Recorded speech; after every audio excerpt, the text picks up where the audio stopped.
होता क्या है कि आप बाकी कोई भी जॉब कर रहे हो, बाकी कोई भी काम कर रहे हो, अगर आपको कम नॉलेज भी है तो आप वो कर सकते हो।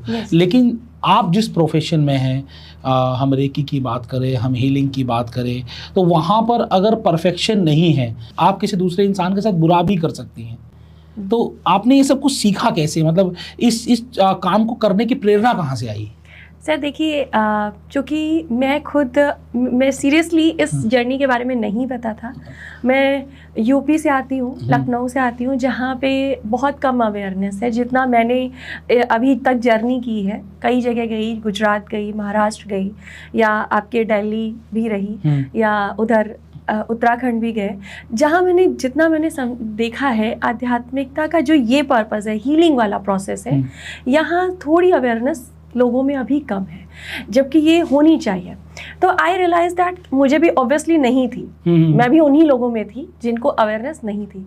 तो बहुत सारे एक गवर्नमेंट जॉब की तैयारी करी थी, बहुत सारे फेलियर्स अटेंड किए, बहुत सारे फैमिली इश्यूज़ आए, कुछ पर्सनल इश्यूज़ भी आए।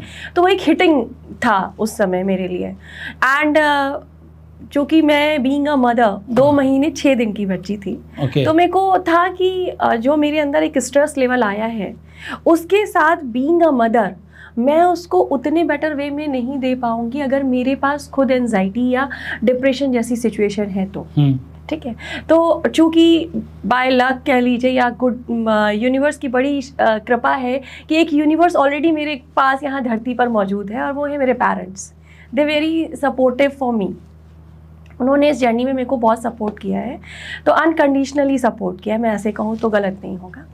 तो जो है वो टाइम पे मेरे को ये था कि मुझे मेरे पेरेंट्स से अनकंडीशनल लव मिला है, बहुत केयर एंड कंसर्न मिली है, मुझे उसको वैसा ही देना है या उससे बेहतर देना है। ठीक है, and my mother is very good friend of me, जिसकी वजह से मेरे गलत डायरेक्शन बहुत मतलब नहीं रहे लाइफ में, बहुत सही डायरेक्शन, सोच समझ बेहतर रही। बहुत सारी प्लस पॉइंट थी मदर के साथ एक फ्रेंडली रिलेशनशिप होने की वजह से। एंड इसका पूरा क्रेडिट मैं मेरी मदर को ही दूंगी, बिकॉज उन्होंने मेरे साथ एक बच्चे के तौर पे ये रिलेशनशिप बिल्ड किया। और मैं अगर ये कहूँ तो गलत नहीं होगा कि आज मैं NLP सिखा रही हूँ। ओके, ठीक है, कि मैं आज लोगों को NLP सिखा रही हूँ, आज लोगों को मोटिवेट कर रही हूँ, आज उस चीज़ के लिए लेके जा रही हूँ। बट मेरी मदर ने ये मुझे साथ बचपन से किया है। मैं बहुत स्कॉलर स्टूडेंट नहीं थी, बहुत बीमार पड़ती थी, बहुत बीमारियां लगती थी मेरे को। महीने के 4 हफ्तों में 4 बार जुकाम होता था, कोल्ड होता था, साइनोसाइटिस की प्रॉब्लम्स थी, ये सारी चीज़ें थी। तो उसमें होता क्या था कि मेरा सबसे ज़्यादा इफ़ेक्ट मेरी स्टडी पे आता था। And because she is also very well educated, तो उनको ये था कि अच्छे से एजुकेशन होनी चाहिए, अच्छे से चीज़ें होनी चाहिए। तो जो वो मुझे कराती थी वो मैं दूसरे दिन सब बेकार करके आती थी। तो घर में डांट भी पड़ती थी? नहीं, डांटती वो कभी नहीं थी, वो उन्होंने मुझे कभी डांटा नहीं है। 2 टाइप के लोग होते हैं, एक आप बुरा बोल दो तो उनको आग लग जाती है तो कुछ अच्छा कर देते हैं। मैं वैसी पर्सनालिटी कभी थी नहीं। तो मेरा ये था कि मैं अप्रिशिएशन से बढ़ती थी। ओके, ये भी पर्सनालिटी हम NLP में पढ़ाते हैं कि And she knows that. हाँ, तो वो उनको ये बात बहुत अच्छे से पता थी। तो वो जर्नी स्टार्ट हुई, फिर धीरे धीरे उन्होंने अपने जो भी डेली रूटीन के काम थे उससे वो सारा ख़त्म करने के बाद भी मेरे ऊपर काफ़ी समय वो देती थी। तो वो मुझे मोटिवेट करती थी, सब होगा, अच्छा होगा, तुम सोचो कि तुम्हारी लाइफ में जो तुम एग्ज़ाम देने जा रही हो वो अच्छा होगा। हम भी यही तो कर रहे हैं। बिल्कुल यही कर रहे हैं ना। बिल्कुल। अब जैसे कि आपने जब अपने करियर की शुरुआत की as a healer, as a tarot card reader, तो जब तक कोई पहला ब्रेक थ्रू नहीं मिलता तब तक कहीं हमें अपने अंदर भी संशय रहता है कि पता नहीं मैं इस फील्ड में आगे बढ़ पाऊंगा या नहीं बढ़ पाऊंगा, मुझे सक्सेस मिलेगी या नहीं मिलेगी। मतलब आज जितने भी सक्सेसफुल लोग हैं वो कह सकते हैं कि ठीक है कि मैंने ये अचीव कर लिया, वो अचीव कर लिया, लेकिन जो पहला ब्रेक थ्रू होता है ना, वहाँ तक तो उनके भी मन में कहीं ना कहीं एक क्वेश्चन होता है। तो वो पहला ब्रेक थ्रू आपको कैसे मिला और वो स्टोरी आप हमारे साथ शेयर करें। जी, देखिए सर, मैंने टैरो सीखा।